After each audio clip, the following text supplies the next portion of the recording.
લક્ષ્ય ન્યૂઝ, એક નજર, એક લક્ષ્ય. નમસ્કાર, આપ જોઈ રહ્યા છો લક્ષ્ય ન્યૂઝ. નજર કરીએ આજના સમાચાર પર વિગતવાર. પાટણમાં શ્રદ્ધાંજલિ સ્વરૂપે શ્રી જલારામ બાપાના 126મા ગુરુવારના ભજન સત્સંગનું ભક્તિભાવપૂર્વક આયોજન. પાટણ શહેરમાં વંદનીય સ્વર્ગીય બાબુલાલ ગોપાલજી ઠક્કરની પાવન સ્મૃતિમાં તેમના નિવાસસ્થાને શ્રી જલારામ બાપાના 126મા ગુરુવારના ભજન સત્સંગનું ભવ્ય અને ભક્તિમય આયોજન કરવામાં આવ્યું.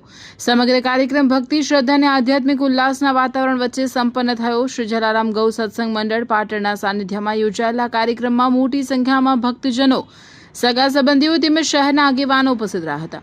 ભજન મંડળ દ્વારા રજૂ કરાયેલા શ્રી જલારામ બાપાના ભજનો, નામ સ્મરણ અને સત્સંગથી સમગ્ર વાતાવરણ ભક્તિ રસમાં તરબોળ બની ગયું હતું. ઉપસ્થિત સૌએ જલારામ બાપાના ચરણોમાં પ્રાર્થના કરી સ્વર્ગીય બાબુલાલ ગોપાલજી ઠક્કરના પુણ્ય આત્માને ભાવભીની શ્રદ્ધાંજલિ અર્પણ કરી હતી. આ પ્રસંગે વક્તાઓએ શ્રી જલારામ બાપાના સેવા, પરોપકાર, કરુણા અને માનવતાના આદર્શોને જીવનમાં આત્મસાત કરવાની પ્રેરણા આપી હતી. સમાજના ભાઈ બહેનો તેમજ નાના દીકરી દીકરાઓએ પણ ભક્તિભાવ સાથે સત્સંગમાં ભાગ લઈ કાર્યક્રમને વિશેષ ગૌરવ અપાવ્યું હતું.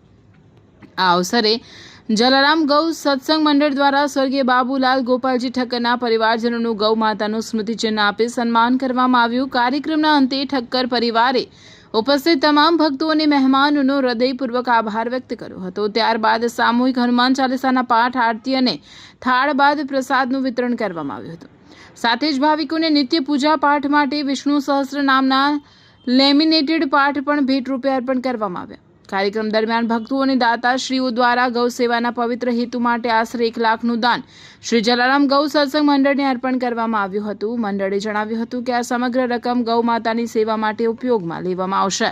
ભક્તિ, સેવા અને સંસ્કારના સુંદર સમન્વય રૂપ આ ભજન સત્સંગે ઉપસ્થિત સૌના હૃદયમાં આધ્યાત્મિક ઉર્જાનો સંચાર કર્યો હતો અને શ્રદ્ધાંજલિનો આ કાર્યક્રમ યાદગાર બની રહ્યો હતો. રિપોર્ટર પંકજ સાધુ, પાટણ. જે યજમાન પરિવારનો આજે સંખ્યાનો જે ટાર્ગેટ હતો કે આટલા ભક્તો ઉપસ્થિત રહેશે, એટલા બધા જ ઉપસ્થિત છે. તાળીઓથી બતાવો. કારણ કે આટલી બધી ઉપસ્થિત છે ને, એ અહીંથી ભાવ જોવો હો ને, કે કેટલાય ભજન થઈ ગયા. એટલે ભાવ વગર બાપા પણ ભાવનો ભૂખ્યો છે. અને આજે આ યજમાન પરિવારને ક્યારથી ભજન કરાવવાની ઈચ્છા, 10 મહિનાથી, એવું કહેવાય તો સાચું. આ બાબુ કાકા આપણી વચ્ચેથી વિદાય લીધી, આજે 10 મહિના પૂર્ણ થાય છે. આ 10 મહિનાથી એમની શ્રદ્ધાંજલિ અર્થે ભજન. પણ કહેવાય ને કે બાપાનો જો હુકમ ના હોય તો પોદડું હાલતું નથી. મેં હમણાં જ કોઈને અડધો કલાક પહેલા વાત કરી કે ગુરુવારે આજે ભજન હોય ને આવતા ગુરુવારે ભજન વધવાનો હોય ને, એટલે અમારે ફરવું પડતું આનંદબેન બધાય કે કોણ ભજન નોંધાવશે. આવતો ગુરુવાર ખાલી પડ્યો છે. આજ 2027 ફેબ્રુઆરી સુધી પેક છે. 2027 આ 26 ચાલે છે. આ બાપાની અસીમ કૃપા છો. અને ઘણા લોકો રાહ જોઈને બેઠા, કેન્સલ કરેલા અમને કહેજો. આવાય ભક્તો બેઠા, કેવું ફાલ્ગુની છે ને, એને પણ બાપાની એની ગઈકાલે ફરિયાદ સાંભળી લીધી છે. 16/8 એક ભજન કેન્સલ થાય એટલે 13/8 એટલે ફાલ્ગુનીને તે આપી દીધા છે. એટલે નહીં નોંધાય ને, એ પણ યજમાનો અત્યારે વેટિંગમાં ચાલે છે. પણ આજના ભજનની ખુશી એ વાતની છે કે આજે જગતનો નાથ જગન્નાથ ભગવાનનો આજે દિવસ છે. આજે 145મી પાટણની અંદર રથયાત્રા હતી, જે ભારતની 3જા નંબરની અને ગુજરાતની 2જા નંબરની. હું પણ છેલ્લા 25 વર્ષથી આ પાટણમાં રહું છું. પણ ઘણી વખત એવું થતું કે આ ભીડમાં કોણ દર્શન કરવા જાય. ગઈકાલે દર્શન કરવા જવાનું થયું અને આજે તો સાક્ષાત જગન્નાથ, અમારો રોટરી ક્લબ ઓફ પાટણનો સાસનો કેમ્પ હતો, ત્યાં હું સેવા કરતો હતો બપોર 2 વાગ્યાથી. અને તે રૂબરૂ મને દર્શન કરવા આવ્યા. અને એ જે પાટ ઉપર હતા ને, પાટ મારા માથા ઉપર આજે આવ્યો. એટલે આજે તો બાપાની અસીમ કૃપા હું ગણું છું. એ મને ઉપાડવા મળ્યો આજે બાપાને, જગન્નાથ ભગવાનને. એટલે બાપાની અસીમ કૃપા છે. એટલે આવા બધા જ ભક્તોની લાગણી અને માગણી છે. આજે 126મો ગુરુવાર છે, ત્યારે 90 દાતાઓએ અત્યાર સુધી ગૌદાન થઈ ચૂક્યું છે. 90 દાતાઓએ, આનંદભાઈ. અને આજે 126 પૂરા કરવા છે. ચંદ્રિકાબેન, 126મો ગુરુવાર છે, 126 પૈસાનો કોઈ ટાર્ગેટ નહીં. પણ 126 ગૌદાતાઓ મારે અહીંયા આજે જોઈએ છે. એમાં 90 દાતાઓ થયા છે. કોણ છે આ 26માં પહેલ કરી અને શરૂઆત કરે છે? પીસી કાકા તરુણભાઈ તૈયાર છે. ત્યાં જે તમને મળે હોય, કોઈને પ્રેશર કરવામાં આવતું નથી.